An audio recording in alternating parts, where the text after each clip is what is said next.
Vacancy आई, form भरे, पढ़ाई भी करी, एग्ज़ाम दिए पर नहीं निकला। फिर क्या? फिर से वैकेंसी आएगी, फॉर्म भरोगे, एग्ज़ाम दोगे और निकल जाएगा? बिल्कुल नहीं। जानते हो क्यों? तुम्हारी इसी परेशानी का कारण समझाता हूँ। अपना क्या है, चलो कहानी सुनाता हूँ।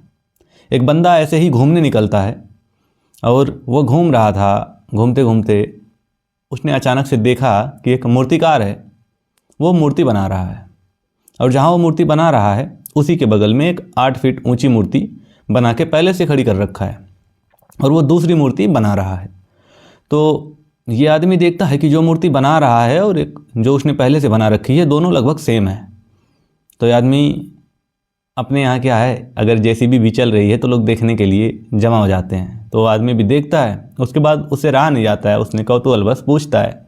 अपने यहाँ तो बंदा पूछने में इतना एक्सपर्ट है कि सोते हुए आदमी को जगा के पूछ ले कि भाई सो रहा है क्या। तो उसके बाद वो उससे पूछता है कि भाई एक मूर्ति पहले से बना रखी है, ऐसी ही दूसरी भी बनाओगे? तो उसने कहा हाँ भाई। तो उसने कहा दूसरी क्यों बना रहे हो? तो उसने कहा मंदिर में लगानी है। उसने कहा मंदिर में 2 मूर्तियाँ लगेंगी क्या? तो इसने कहा भाई मंदिर में तो एक ही मूर्ति लगानी है। तो बोल रहा है दूसरी क्यों बना रहे हो? तो मूर्तिकार ने थोड़ा उसे नीचे ध्यान से देखा और उससे बोला कि भाई इस वाली मूर्ति में थोड़ी सी खराबी है। अब ये बंदा बिना डिग्री के इंजीनियर बन गया। अब ये मूर्ति को पूरा ऊपर से नीचे तक देख रहा है कि मुझे तो कहीं खराबी दिख नहीं रही है, भाई क्यों बता रहा है कि मूर्ति ख़राब है। उसके बाद जब ये बंदा देखते देखते परेशान हो जाता है, इसे समझ में नहीं आता कि मूर्ति कहाँ ख़राब है, तो मूर्तिकार से पूछता है कि भाई ये मूर्ति कहाँ ख़राब है? तो ये बोला उसके नाक के ऊपर जाके देखोगे ना तो एक स्क्रैच जैसी चीज़ दिखेगी।